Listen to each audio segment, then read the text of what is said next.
सबको जय मसीह की। मैं जतिन बब्बर और आप देख रहे हैं मसीह परिवार चैनल। जैसे कि आप सब जानते हैं कि मैं इस चैनल पे प्रभु के अलग अलग दासों की वीडियोस डालता हूं, तो अगर आपको हमारा चैनल अच्छा लगता है तो आप इस चैनल को ज़्यादा से ज़्यादा सब्सक्राइब जरूर करें, ताकि आप प्रभु के वचन को सुन सके। वीडियोस को ज़्यादा से ज़्यादा शेयर करें ताकि जिन लोगों तक वचन नहीं पहुंचा उन तक भी वचन पहुंच सके।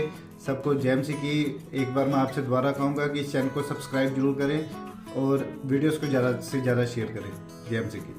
रहे हैं परमेश्वर आज आपको बहुत सारी आशीष दे और पवित्र आत्मा का अभिषेक आपकी लाइफ में काम करे। परमेश्वर की भरपूर आशीष आपके जीवनों में काम करे। धन्यवाद करेंगे सब जन, प्रभु की महिमा करें, प्रभु की तारीफ करें सब जन। वो योग्य प्रभु है। आज मैं स्पेशल लाइव के साथ, स्पेशल प्रार्थना के साथ आप सब लोगों के सामने आ चुका हूं और आज मैं एक बहुत ही खास संदेश, एक वेरी स्पेशल मैसेज आप सब लोगों के साथ शेयर करूंगा और मेरा विश्वास है इस मैसेज से आप बहुत सारी आशीष पाएंगे। और आज का मेरा जो विषय है इस मैसेज के लिए, इस टॉपिक के लिए, वो विषय, वो मैसेज ये है कि why Jesus is not coming, प्रभु यीशु मसीह क्यों नहीं आ रहे हैं। इस टॉपिक पे ऊपर हम बात करेंगे, इस विषय पर हम बात करेंगे और इसके अलावा आपके लिए सामर्थी प्रार्थना होगी और परमेश्वर की ब्लेसिंग आपकी लाइफ में आएगी। बहुत सारे लोग प्रभु का इंतज़ार कर रहे हैं कि बाइबल में लिखा है कि यीशु मसीह इस संसार के अंत में फिर आएंगे, लेकिन यीशु मसीह क्यों नहीं आ रहे हैं। आज हम इस विषय पर चर्चा करने वाले हैं, इस विषय पर बात करने वाले हैं और पवित्र आत्मा आज आपको गाइड करेगा। हम एक बहुत बड़े गैप को, एक रेवलेशन को, प्रकाशन की बातों को देखने वाले और सुनने वाले हैं। इससे पहले कि मैं इस टॉपिक को आगे लेकर चलूं, आइए हम प्रार्थना में जाएंगे। सर्वशक्तिमान परमेश्वर, मैं आपका धन्यवाद करता हूं आपके सभी प्रिय लोगों के लिए जो इस वक्त प्रभु मेरी आवाज को सुन रहे हैं। इन्हें बहुत सारी आशीष दें पिता, इन्हें बहुत सारी बरकत मिले, इनकी लाइफ में, इनके जीवनों में आपका पवित्र आत्मा काम करे। प्रभु हम आपके नाम को आदर देते हैं, आप योग्य हैं परमेश्वर, आपके जैसा कोई दूसरा नहीं। आप पवित्र हैं, सामर्थी हैं। प्रभु आपने कहा मांगो तो तुम्हें दिया जाएगा, ढूंढो तो तुम पाओगे, खटखटाओ तो तुम्हारे लिए खोला जाएगा। मत्ती 11:28 में आपने कहा है कि हे सब थके हुए और बोझ से दबे हुए लोगों मेरे पास आओ, मैं तुम्हें विश्राम दूंगा।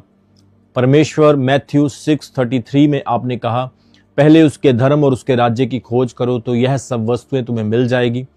पिता आज अपनी सामर्थ को जाहिर करें, अपने अनुग्रह को भेजें, अपनी ग्रेस को भेजें।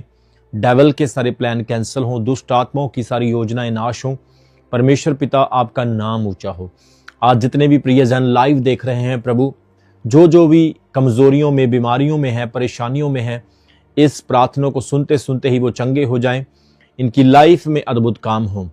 प्रभु आप वो प्रभु हैं, आप वो परमेश्वर हैं जिसने सृष्टि की रचना की, वचन से सब कुछ रच दिया, आदम को मिट्टी से बनाया, उसकी नथनों में अपना श्वास फूका और उसे जीवित प्राणी बना दिया। आपने ज्योतियों को, ब्रह्मांड को, यूनिवर्स की हर एक वस्तु को, एक एक चीज को बनाया। आप वो परमेश्वर हैं जिसने मनुष्यों से बातें की, नबियों से बातें की। आप वो परमेश्वर हैं जिसने मुर्दों को जिंदा करके प्रभु करिश्मों को प्रकट किया, समंदरों को और हर एक चीज की बाधाओं और बॉर्डर्स को तैयार किया। मैं शुक्र करता हूं इन सब लोगों के लिए। यदि कोई भी आज मेरी आवाज को सुन रहा है, खुदामंद खुदा इस आवाज के द्वारा ये हानि नहीं पर आशीष को पाए। परमेश्वर आज इनकी लाइफ में भरपूर आशीषें खुल जाए। मैं प्रार्थना करता हूं परमेश्वर इन्हें बहुत सारी आशीष मिल सके। इस साल में ये उन्नति और तरक्की को पाएं। भले ही इस साल में कितनी भी कठिनाइयां हो, पर आप इनकी सहायता करें प्रभु। परमेश्वर मैं आपके जीवित और सामर्थी नाम में इनकी लाइफ में आपकी ग्रेस को, अनुग्रह को मांग लेता हूं।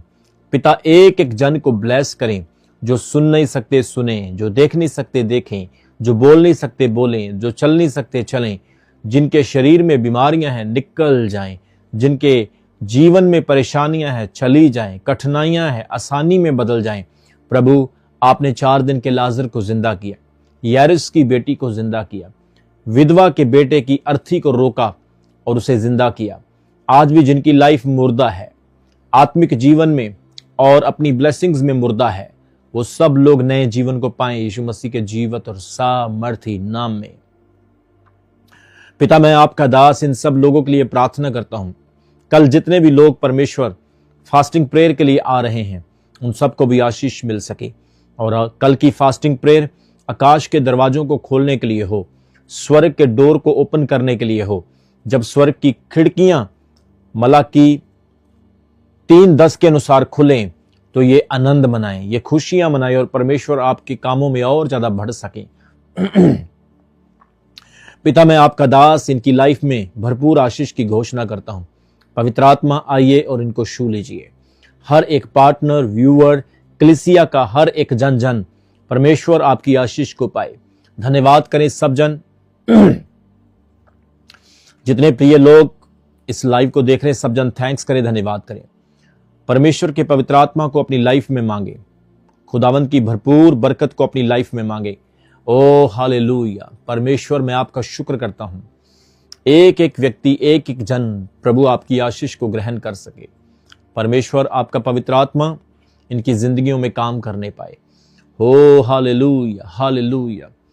छू लीजिए प्रभु, इन्हें छू लीजिए प्रभु। इनकी लाइफ में इंटरफेरेंस करिए और इनके कामों में इंटरवेंशन करिए प्रभु। इन्हें ब्लेस करिए। परमेश्वर, आपकी जरूरत है, आपके प्रतिफल की जरूरत है प्रभु। प्रभु, इन्हें आपकी सख्त जरूरत है। आइए और आज ही इनकी लाइफ में मिरेकल करिए। जिस प्रकार से आपने प्रभु जक्की की लाइफ में, उस बेविचारी औरत की लाइफ में, जिस प्रकार से आपने सूबेदार की लाइफ में, उस 4 लोगों से उठाए हुए पैरालाइज की लाइफ में, 38 वर्ष के रोगी की लाइफ में मिरेकल किया, आज इनकी लाइफ में भी मिरेकल करें प्रभु। जैसे 5 रोटी और 2 मछली से आपने बड़ा करिश्मा प्रकट किया, इनकी लाइफ में भी वैसे ही होने पाए। पिता, मैं आपका धन्यवाद देता हूं।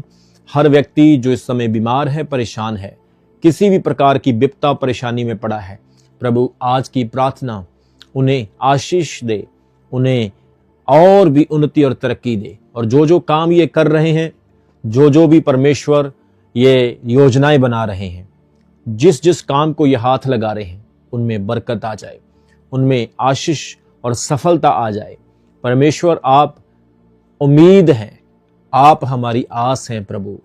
आपके बिना इस संसार में कोई नहीं जो हमें संभाल सकता है। खुदा, आप ही हैं जो सहारा देते हैं। एक एक जन को ब्लेस करें, आशीषित करें। आपका बड़ा मिरेकल इनकी लाइफ में काम करे। इस प्रार्थना को हम यीशु मसीह के नाम से मांगते हैं। धन्यवाद, धन्यवाद। Thank you Lord. परमेश्वर आप सभी को ब्लेस करे। आज आप लोगों ने परमेश्वर के वचन को सुनना है, और जब आप इस वचन को सुनने वाले हैं तो आप मेरे साथ अपनी बाइबल को खोल सकते हैं और आप बहुत कुछ सीखने वाले हैं। और परमेश्वर आज आपको ब्लेस कर रहा है, और मैं लगातार आपके लिए प्रार्थना कर रहा हूं। कल चर्च में फास्टिंग प्रेयर होने वाली है। हमारी पूरी टीम, चर्च के जितने भी वॉलंटियर्स हैं, सेवादार हैं, वो सब चर्च में सुबह से लेकर शाम तक फास्टिंग करेंगे, और सब जन एक जगह पर बैठकर प्रार्थना करेंगे। और इस फास्टिंग प्रेयर में परमेश्वर बंधनों को तोड़ेंगे और स्वर्गीय दरवाजों को खोलेंगे। ऐसा नहीं, हमारी टीम, हम सब हमेशा फास्टिंग में रहते हैं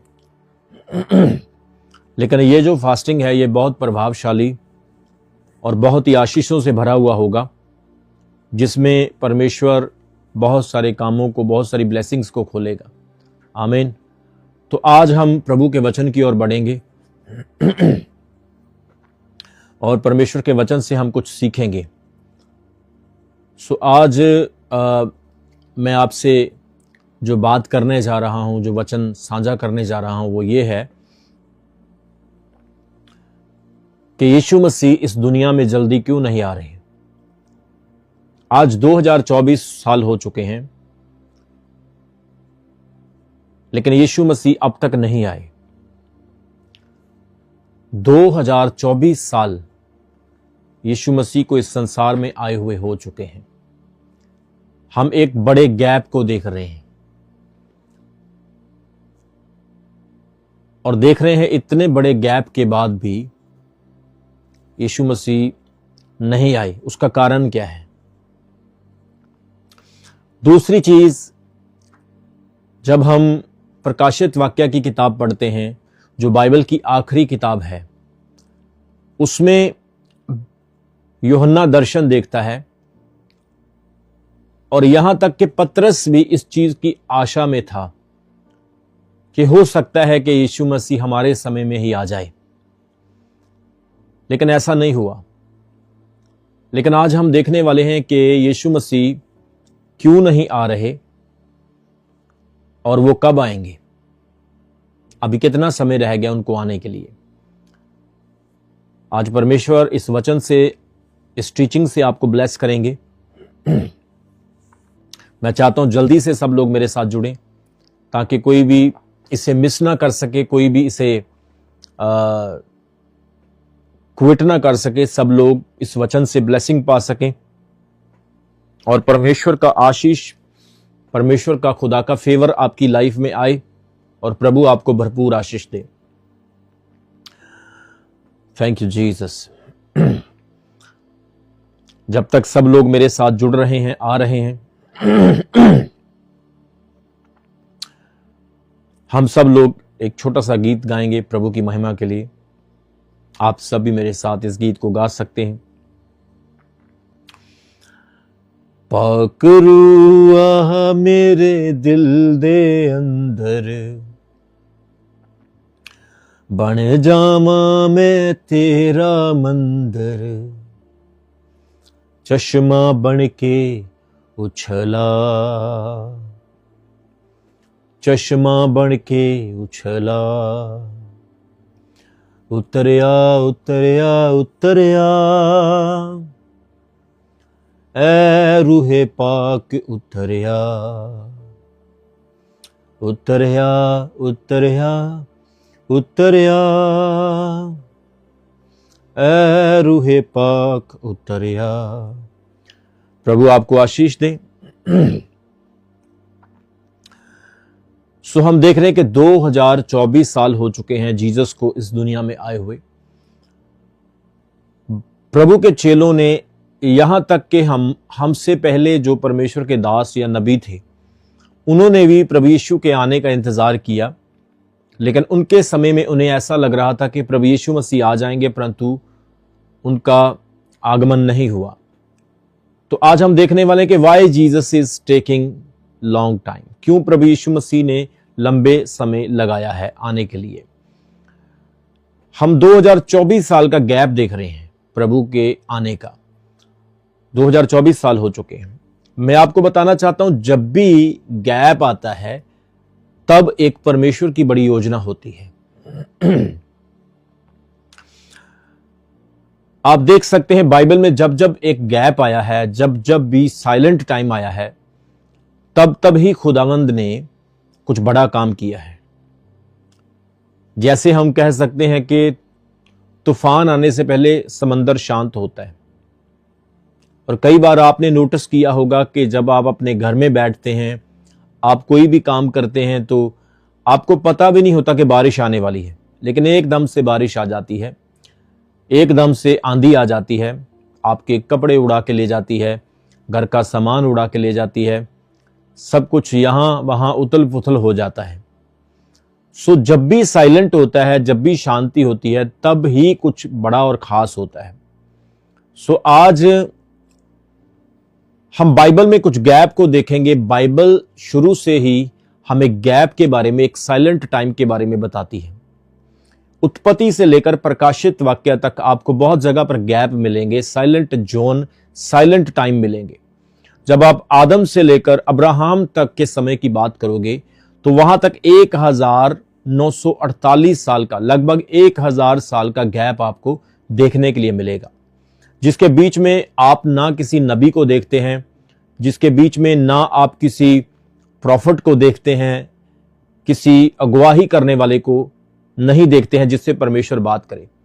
कुछ चंद चुने हुए लोग थे जिनके साथ परमेश्वर ने बात की, उन्हें जिंदा उठाया, उनके साथ इंटरवेंशन की, वार्तालाप की। लेकिन आदम से लेकर अब्राहम तक लगभग 1000 साल तक खुदा ने एक गैप दिखाया। फिर अब्राहम से मूसा तक परमेश्वर ने लगभग 550 साल का, आप 600 साल का गैप कह सकते हैं, ये गैप, ये एक खुदा ने समय दिखाया है। फिर मूसा से लेकर सैमुअल तक परमेश्वर ने 400 साल का एक गैप दिखाया है, मूसा से लेकर सैमुअल तक। और उसके बाद सैमुअल से लेकर एलिया तक जब आप देखते हैं 150 साल का समय है, गैप है। और दाऊद का भी इतना ही है, क्योंकि दाऊद भी सैमुअल के समय में ही आया था। उसके बाद एलिया से लेकर एस्तर के समय तक 900 साल का गैप है। सो हम जहां जहां भी देख रहे हैं, एक राजा से दूसरे राजा तक, एक भविष्यवक्ता से दूसरे भविष्यवक्ता तक, वहां पर हम गैप को देखते हैं। कहीं पर कितने साल का गैप है, कहीं पे कितने साल का गैप है। तो जैसे ही ये गैप होता था दूसरे इंसान से अगले इंसान तक, परमेश्वर एक बड़ा काम करता था। परमेश्वर अपने बहुत सारे भेदों को, बहुत सारे चमत्कारों को प्रकट करता था। तो अगर आप बाइबल की ऐसे सारी किताबों को देखेंगे, सब नबियों को देखेंगे, तो उनके बीच में हमेशा गैप रहा है। तो यहां पे जब आप बाइबल की आखिरी किताब पढ़ते हैं, पुराने नियम की लास्ट बुक को देखते हैं जो मलाकी की किताब है, मलाकी की किताब से लेकर मत्ती की अंजील तक आपको 400 साल का गैप मिलता है, जिसे हम साइलेंट टाइम कहते हैं। इस टाइम में कोई प्रॉफिट नहीं आया, कोई प्रेरित नहीं आया, इस टाइम में कोई परमेश्वर किसी से बात नहीं करता है, टोटल साइलेंट टाइम। ये 400 साल ऐसे साल हैं जिसमें कोई एंजल्स विजिटेशन नहीं, कोई सुपरनैचुरल और स्पिरिचुअल रैलम की चीज नहीं, टोटल साइलेंट टाइम। आप इमेजिन कर सकते हैं कि मलाकी की किताब से लेकर मत्ती की अंजील तक टोटल साइलेंट टाइम है। लेकिन जैसे ही ये साइलेंट टाइम ब्रेक होता है, ये साइलेंट टाइम खत्म होता है, इस शांत समय में 400 साल के समय के बाद खुदावंद यीशु मसीह पैदा होते हैं, जीसस क्राइस्ट पैदा होते हैं। और जैसे ही जीसस क्राइस्ट पैदा होते हैं, आप देखें उस शांत समय के बाद कितना बड़ा काम इस संसार में होता है, इस दुनिया में होता है। आप देखें कितना सारा काम परमेश्वर यीशु मसीह ने किया। वो कुंवारी से पैदा हुए, उनके आने की जो ओल्ड टेस्टामेंट में भविष्यवाणियां थी वो सारी पूरी हुई। प्रभु यीशु मसीह चंगा करने लगे, यहां तक कि मुर्दों को जिंदा करने लगे। आंधियों को थमने का अधिकार, तूफानों को रोकने का अधिकार, मुर्दों को जिंदा करने का अधिकार प्रभु यीशु मसीह के पास है। तो एक साइलेंट टाइम के बाद परमेश्वर ने एक बड़ा काम किया। जिस प्रकार से मलाकी की किताब से लेकर मत्ती की किताब तक 400 साल का एक साइलेंट टाइम था, कोई एंजल विजिटेशन नहीं, कोई प्रॉफिट नहीं, कोई अपोस्टल नहीं, कोई पास्टर नहीं, एक साइलेंट टाइम था। लोगों को ऐसा लग रहा था कि परमेश्वर नहीं है, खुदा नहीं है। आज भी बिल्कुल वैसे ही टाइम चल रहा है।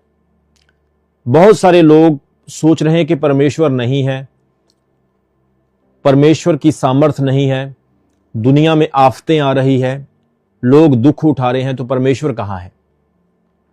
ऐसा नहीं कि यह साइलेंट जोन है, इस जोन में चर्च का समय चल रहा है। यह समय कलीसिया का समय है, और कलीसिया के समय के साथ साथ कलीसिया के 7 दूतों का समय भी है। और 7 दूतों के समय के साथ साथ यहां पे 7 मोहरों का खुलना भी है, उसके साथ साथ 7 घोड़ों का रेवलेशन भी है, उस वेश्या का जो प्रकाशित वाक्य में है, और 2 गवाह जो बाइबल में लिखे गए हैं प्रकाशित वाक्य में, कि वो 2 गवाह, कोई कहता है मूसा और एलिया होगा, कोई कहता है मूसा और दानियल होगा, कोई कहता है यूहन्ना होगा। तो इस प्रकार से सब लोगों के अलग अलग अनुमान हैं, कोई हनोक भी कहता है। तो वो 2 गवाह जो अंत के दिनों में आने वाले हैं, उनका जिक्र भी हम देखते हैं। सो ये जो 2024 साल का गैप है, यीशु मसीह नहीं आ रहे हैं, इस गैप में हम देख रहे हैं ये साइलेंट टाइम नहीं है, इस टाइम में चर्च का पीरियड चल रहा है, पवित्र आत्मा होली स्पिरिट का टाइम चल रहा है। और यह समय जो है प्रभावशाली है, यह समय एक अद्भुत समय है जिसमें हम बहुत सारे कामों को कर रहे हैं जो यीशु मसीह के आने से पहले होने वाले हैं। जिस प्रकार से शादी पर जब बारात आती है तो बारात के आने से पहले बहुत सारी तैयारियां की जाती है, वहां पर टेंट लगाना, मिठाई रेडी करना, बहुत सारे खाने बनाना, लोग अच्छे अच्छे कपड़े सिलाते हैं, इनविटेशन देते हैं, सबको बधाइयां मिलती है, मिठाई बांटी जाती है। तो दूल्हे के आने से पहले बहुत सारी तैयारियां की जाती है। इसी प्रकार से ये जो समय चल रहा है, ये जो टाइम गैप है, ये तैयारी का टाइम है, ये है परमेश्वर यीशु मसीह के आने के स्वागत का समय है। आमीन।